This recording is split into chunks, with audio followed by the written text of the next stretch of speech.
we all been wondering.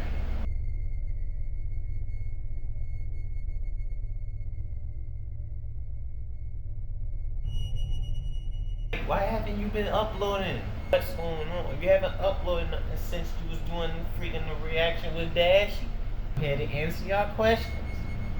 I had things going on. Obviously, you can see the stuff I'm trying to do with my hair. One, I had to go to the dentist yesterday because right now it's 12:35 in the morning.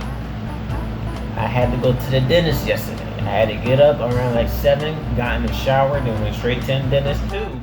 Some time to myself, you know, reflect on the things I wanted to do. Watch anime, shoot. As soon as I get done recording this and editing this, I'm gonna watch me a new anime show I just found.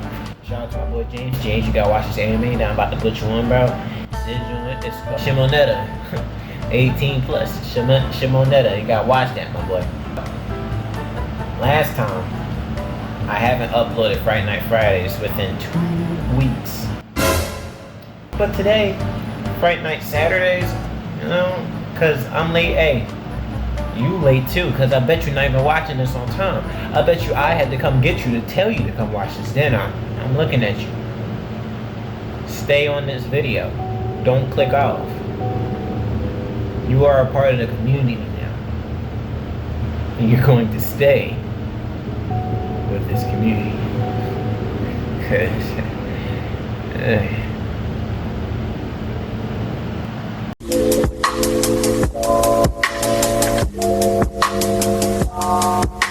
This first video that we're going to be reacting to is over at the boy Lamar's. Okay, now I haven't watched a Lamar's video in a long time. Chill out on it.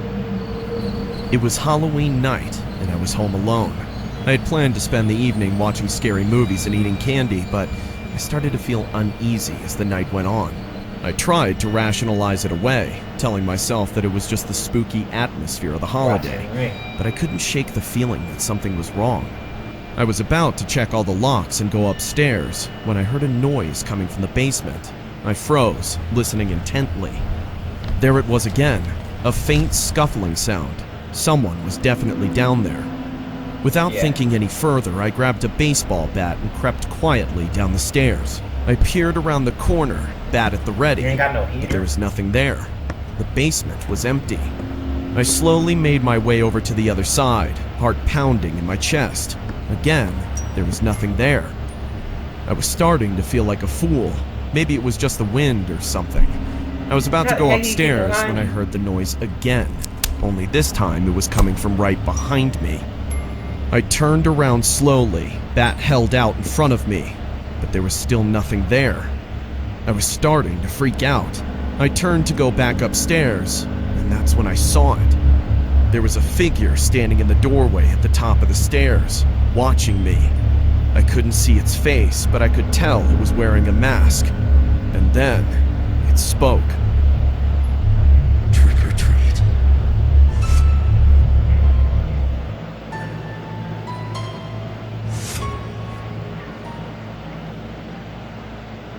That's it?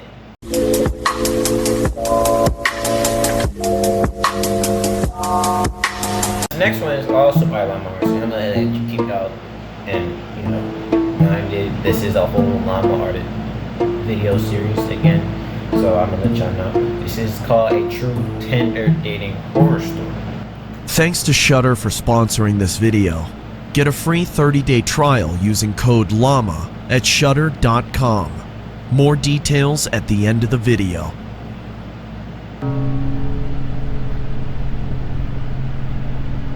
This happened when I was 17 years old.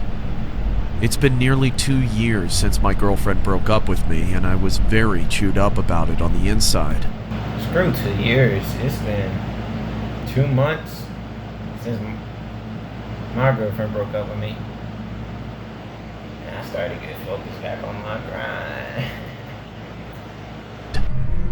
I've called her several times, but it always went to voicemail. I've tried texting her on Messenger since, ironically, we were friends on Facebook, but still, not a single response. As the weeks went by, I became very devastated and was worried that I'd never find love again. My brother told me to just forget about my ex-girlfriend and that it was time for me to move on. He introduced me to this app called Tinder, which he said was great for online dating. I was very familiar with online dating, but never actually done any of it, because there was no way that I even felt like hooking up with some random person I met online. But I figured it couldn't hurt to try it out, so I decided to give it a shot. After I finished setting up my account and was done creating my profile, I just started randomly liking a few of the girls that I thought were pretty. I'm not picky, I just wanted to make sure that I found the right girl for me. A few weeks later, I've had already received my first match on Tinder. Her name was Robin. She had blue hair, freckles, and beautiful amethyst purple lips. Okay. According to her profile, she had the same... See, I already like Robin right now. As you can see, look at the interest. She's into anime, videos, games, and dogs. Boy, you call me an anime.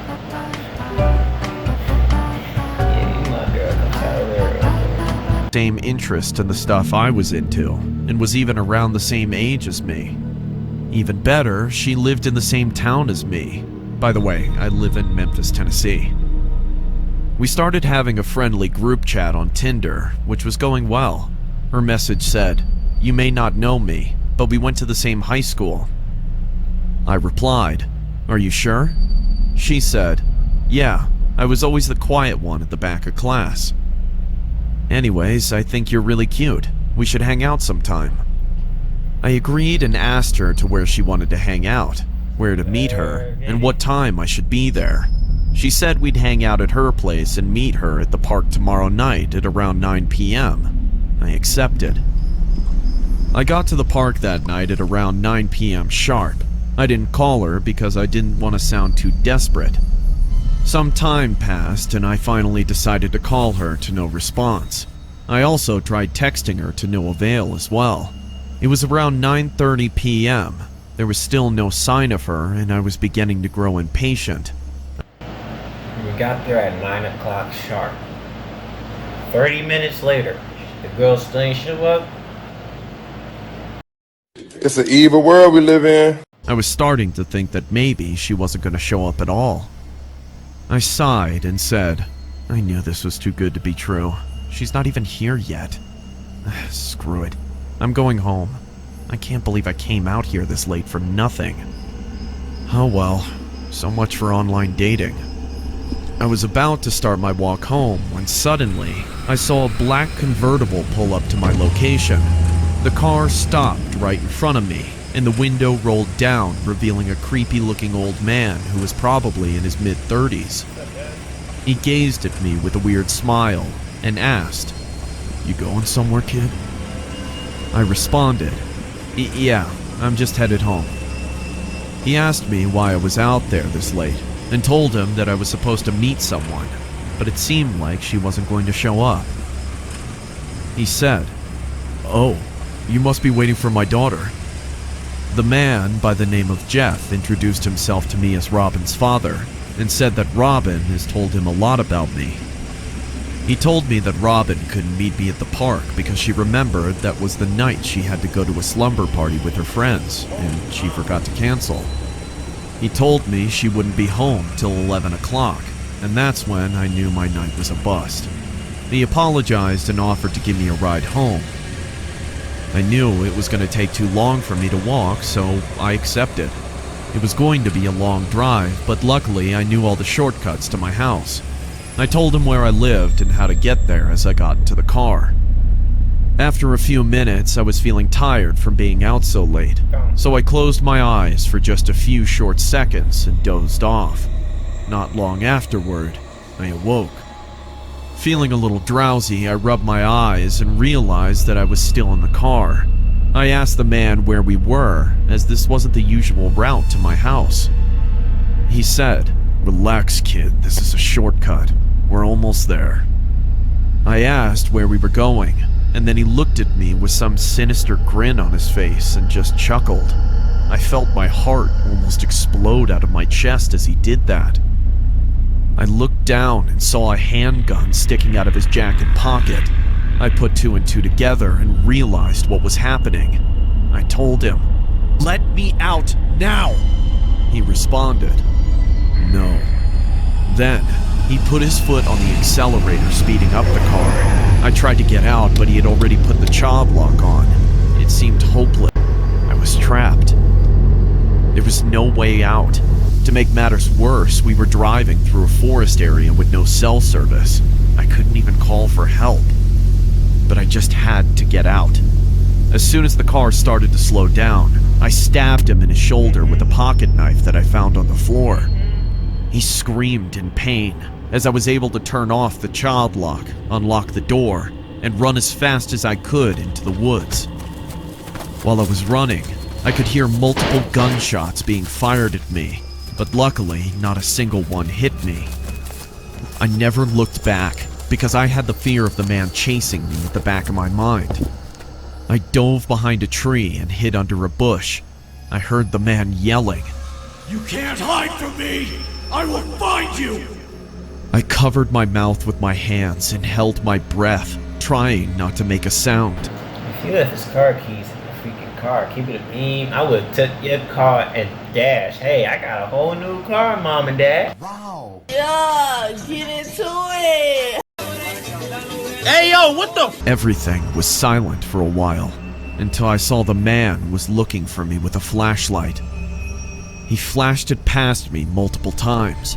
When I heard his footsteps going deeper into the woods, that's when I knew the coast was clear.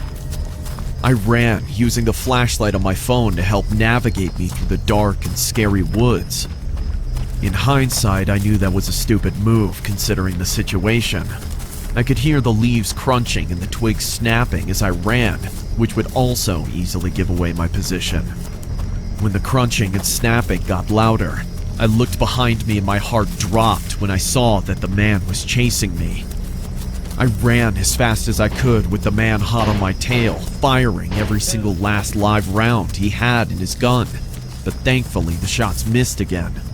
There's nowhere for you to hide, he said. I thought I was going to die, until I heard the man trip over something, and I was able to get away unharmed. I kept running until I was out of the woods and back onto the road. Looking behind me then, he was nowhere to be seen, which means I lost him. I sighed in relief, and then I saw a red car driving down the road. I was able to wave it down and told the driver that I was kidnapped and almost killed by some crazy man in the woods. It took a lot of begging, but the driver finally gave me a ride to the police station, and I told the cops everything. Unfortunately, I didn't get the man's tag number, but I gave the police a clear description. After the police had run a search, they told me that he didn't even have a daughter, and that they've been trying to catch this guy for months. As it turns out, he's wanted in several countries for the kidnappings of multiple teenagers and young men. How I managed to escape him is a miracle. The officers kindly gave me a ride home, and I didn't tell anyone what happened except my brother. The man was never found, nor was he ever caught, and they say he's still out there, even to this day, which scares me the most. What's even worse is that I stupidly gave him my address, so who knows if he might try to kidnap me again. Needless to say, my days of using Tinder weren't over after that. The whole incident just made me a lot more cautious from there on out. At this point, it should have stopped you, but it didn't. That's on you, my boy.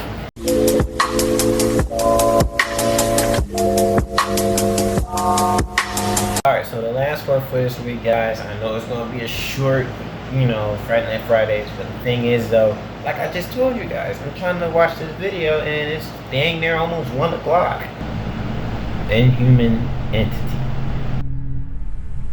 A cool breeze crept through the valley outside of Telluride, Colorado, as my friends and I unloaded the truck parked on the dirt driveway. We had recently started renting an old mining house built in the early 1900s. Most of the home had been renovated over the years, but there were still glimpses of what the house used to be. The exterior of the home was painted a bright yellow and adorned a blood-red door. The yard was abundant, with lush green grass. minus the few brown patches that littered the ground. In the corner of the yard sat a dilapidated gazebo filled to the brim with landscaping equipment. I stood facing the house, admiring the quaint ambiance it seemed to exude. I felt something hit my back and spun around. My brother, William, was standing behind me with a box under his right arm. "Let's pick up the pace, we don't have all day," he said, with a little annoyance masked in his voice. Yeah, I responded, and started walking to the back of the truck. My other two friends, Elijah and Leon, were in the process of stacking some boxes on a dolly. "Hey man, take this to my room," Elijah said as he handed me a large box. I resituated it in my arms and gripped it. As I did so, I could hear glass clanging inside and a strong, familiar odor starting to leak out. "Hey man, be careful," Elijah snapped. "If you ever want to smoke again, I'd highly advise you to take it one step at a time there, champ." "Maybe if you didn't throw everything into one single box without bubble wrap, then you wouldn't have an issue of something breaking, Elijah," Leon responded. Elijah's eyes widened, as if he had just figured out the secrets of the universe. I laughed, turned around, and proceeded into the house. The floorboards creaked as I stepped onto the warped living room floor. I surveyed my surroundings of the old rustic home as I headed to Elijah's bedroom. Only 2 interior rooms had been renovated in the entire house, one being the kitchen, which had marble countertops and new appliances, the other being my room. I was the one who found the home on the market, so respectively I had first choice of which room I wanted to claim as my own. The other rooms, on the other hand, were still the same as they had been since the early 1900s, with dreary wooden floorboards and old chipping paint. "Dude, what the hell?" William yelled from upstairs. I quickly climbed the narrow stairway to find my brother in his room. I walked in to find what looked like to be a large lump underneath the wooden floorboards. It almost looked like Andre the Giant was buried in the middle of the room. "I told you it was an old home, Will. Things shift over time," I said, trying to hold my snickering back. "Yeah, I get that, but you didn't say that I'd have to maneuver around a speed bump," he snapped back. I took a deep sigh and turned to him. "Okay, look man, we're only gonna be here for a year. You've got plenty of room to put your bed so you're not sleeping on an incline." William turned back to the floor dejected. "That's easy for you to say. You're not staying on the cover of Sticky Fingers by the Rolling Stones." After we'd moved everything into the house, we all plopped down on the couch, beers in hand, and began our well-deserved R&R. Elijah had already begun smoking, and the room started to fill with the pungent odor. "So are we gonna be doing some ghost hunting tonight, boys?" Elijah said, as he passed the joint to Leon. "Oh, come on, you don't actually believe that crap, do you?" Leon responded as he was rolling his eyes. "The guy blew his brains out on the front porch in the 1930s. I'd be surprised if there wasn't a ghost floating through the halls. I mean, how do you think we got such a killer deal on rent?" William said as he lifted his arms and started mimicking the sounds of a specter. "Shut up. It's all nonsense. You've just been watching too much Ghost Hunters," I responded. "But anyway, I'm gonna go to bed. We need to get up early to do some cleaning. Good night, guys." I stood up and meandered to my room. In all reality, I was a little perturbed by what happened at this house. I've always been quite agnostic to my beliefs of ghosts or spirits, but I've never witnessed anything myself. The rent was super cheap for an entire house, and I wanted to save some money for a trip outside of the country. I pushed the fact that someone had ended their life to the back of my mind. I wish things would have turned out much differently. I entered my room and slid under my sheets and basked in the warmth of my bed. It had been a long day and my body ached from moving. I grabbed my phone and looked for a rain and thunder YouTube video to help me sleep, and after about 15 minutes, I crept into comfortable darkness. My eyes shot open in the middle of the night. The moonlight shone through my window and enveloped my room in comforting light. Yes, sir. I could hear creaking from the house as the wind howled outside. I tried to sit up, but found my efforts futile. Sleep paralysis was a regular occurrence in my life. It happened at least once a month due to stress and a little help from my antidepressants. At this point, I'd almost gotten used to it. I could hear what sounded like a light scratching noise coming from inside my room, and prepared myself for the usual dark figure to be standing in the corner. My eyes darted from left to right, trying to decipher where the noise was coming from. It was then I started to hear skittering, like someone or something was moving around. A cold feeling crept over my body as I started sweating profusely, my sheets becoming soaked. The skittering stopped, but was replaced by cracking, one that resembled that of broken bone. Out of my peripheral vision, I could see long, needle-like limbs protruding from my closet. Oh no. They each moved slowly, tapping the wall as if they were looking for something. I then saw a large, bulbous black mass starting to show itself from the closet door. It was coated in tiny hairs and twitched almost habitually. A loud moan echoed throughout my room as the creature finally presented itself. A spider-like entity was situated on my wall. The reason I say spider-like was because its head had been replaced with that of a human one. Its eyes were blacked out from the shadows of moonlight, and its lower jaw was removed, revealing a blotchy tongue that oozed saliva. It was about the size of a twin bed and stared at me for what seemed like hours. My heart was racing. I was begging my body to move, but to no avail. I was stuck there, in suspended torment. I tried screaming, but I was unable to make a sound. All I could do was watch the creature on my wall as it grew closer. Suddenly, it skittered to the ceiling right above me and started scratching with its two front legs, almost like it was burrowing. It then started to sink into the wall, as if the wall had turned into quicksand. First, the abdomen, then the legs. Bro. Eventually, all that was left was its mangled head staring straight at me.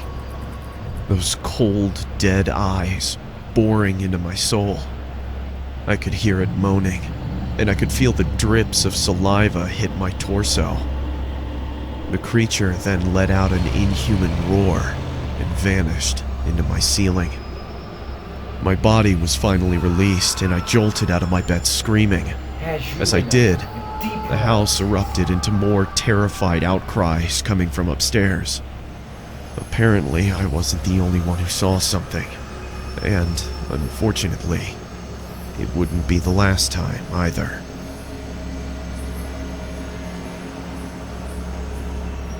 Dang. Bro, I'm not gonna lie to you.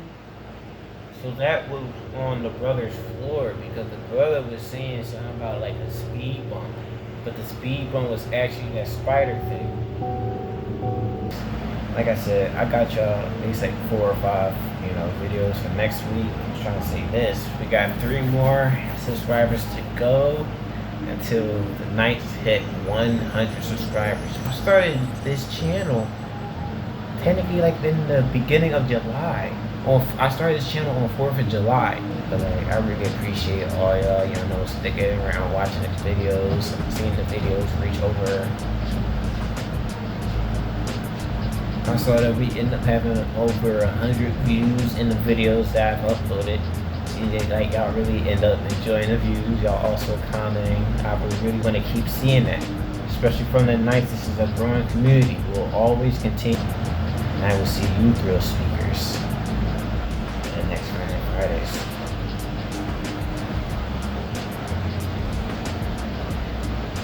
Subscribe, hit that like button, and turn on the notifications.